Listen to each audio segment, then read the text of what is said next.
So Vice President J.D. Vance is trying to spin Donald Trump's one big ugly tax bill that hurts middle class and low income families as being pro children. And this is the most bizarre spin I've heard in a while. But they're trying to spin it as being pro children, even though they've cut money for Medicaid, they've cut money for food stamps, they've cut money for daycare assistance, and that in some cases clinics and hospitals are going to be closing or potentially closing in rural areas where they need that Medicaid funds and it's not coming in. But they want to claim it's pro children. It's not.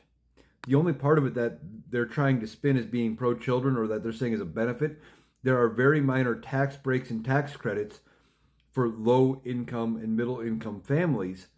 But in some cases, it's only accounting for like $150 a year when families are getting a couple of $100 a month in food assistance or were, and that's going to be cut.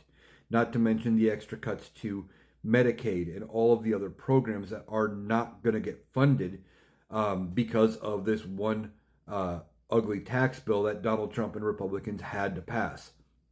They want to kick a lot of people off the program, even though they're trying to do it under the guise of saving money, under cutting waste, fraud, and abuse, even though they can't actually point to any specific waste, fraud, or abuse by people.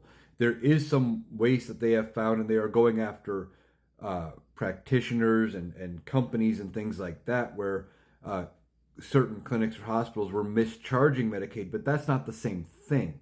They want to point to that as, well, see, there was waste, and that's why we're cutting these programs. But that's you. Then you go after the companies that charged incorrectly, and you get that paid back in civil penalties because it was fraudulent.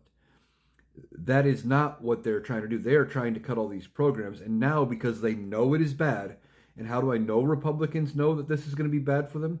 People like Senator Josh Hawley have come out and are trying to introduce bills to reverse the cuts they've already passed to Medicaid. They went, oh shit, we actually passed this. Now we got to vote on it. Or not, and now we got to vote on it to reverse it. And now we got to run on these cuts because they're going to hurt us. And now they're upset. So that's why you have J.D. Vance out here trying to spin it as pro-children. It's not pro-children. It's the absolute opposite of pro-children. But they want you to believe they are the pro-family values party, the pro-life party, the pro-children party, when they're literally taking away healthcare and food from children while telling you we're doing them a favor. It is completely and totally ridiculous. Don't let them spin this in a way that sounds positive because it's all bullshit. And that's all they've got left is trying to spin it.